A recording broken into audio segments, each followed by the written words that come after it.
गोल एक बढ़ा ले बाबू।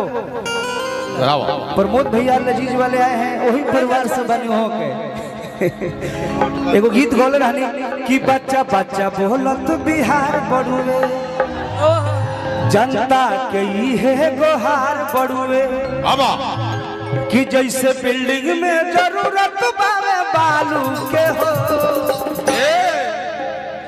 नरमुंडा। जैसे हम चढ़ाल बाबूजी, जैसे बिल्डिंग बनावे में बालू की जरूरत पड़ेला, वही तेरे बिहार में अपने साहेब की जरूरत पड़ी बाबा।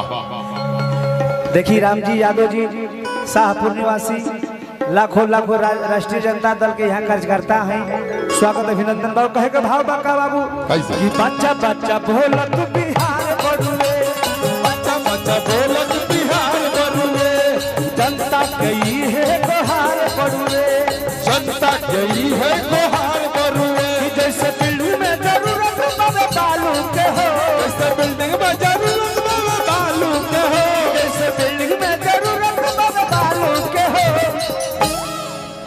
लालू यादव जिंदाबाद जिंदाबाद जिंदाबाद, मिसा दीदी जिंदाबाद जिंदाबाद जिंदाबाद, डॉक्टर सुरे जिंदाबाद जिंदाबाद जिंदाबाद। सही बात जरूरत फेरू लालू के हो, सही बात जरूरत फेरू लालू के हो, सही बात जरूरत फेरू लालू के हो, सही बात जरूरत है लालू के हो। मेरे पप्पू भाई, अरे चट्टू भैया महाराज क्षेत्र से राजद कार्यकर्ता राहुल यादव जी भैया के स्वागत अभिनंदन बा।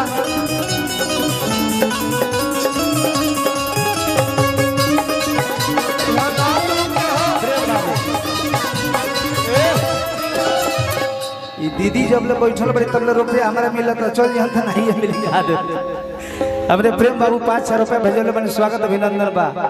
दीदी बैठल रही तो जो हम कि सही बात लालू के हो, सही बात लालू के हो, सही बात लालू के हो, सही बात लालू के हो।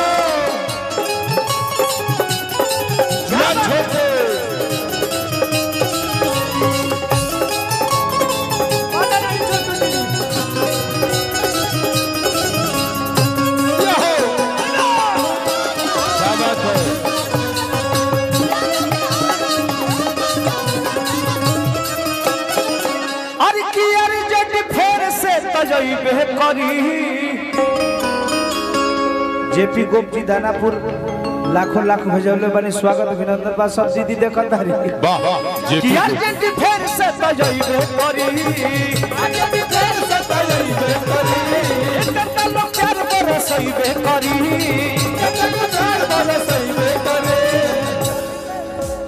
अब चली ना शासन दलालू के हो बाबा।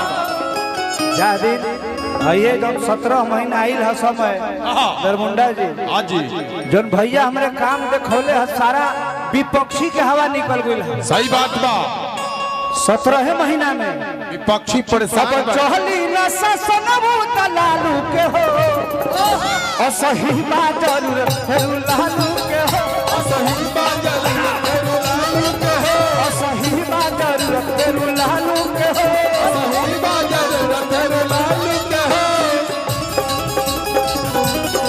या पिंटू क्या बात है,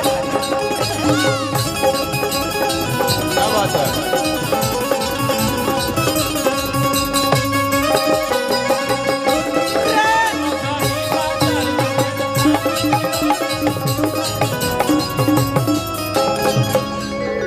बहुत सारा गीत एगो हाल में भी जन विश्वास रैली पे एगो गाना हम आई रहे गौले रहे, बड़ा प्यारा सॉन्ग रंजीत भाई स्वामी जी। हाँ जी, बड़ी चर्चा में अभी ट्रेंडिंग में चलता वो गाना, ट्रेंडिंग।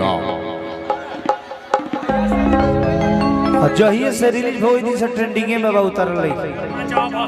मंच भस जाई वो दिन साहेब आई रहल, मंच भस गई भाई, ये व्यवस्था रहे थोड़ा मंच खाली कर जाए।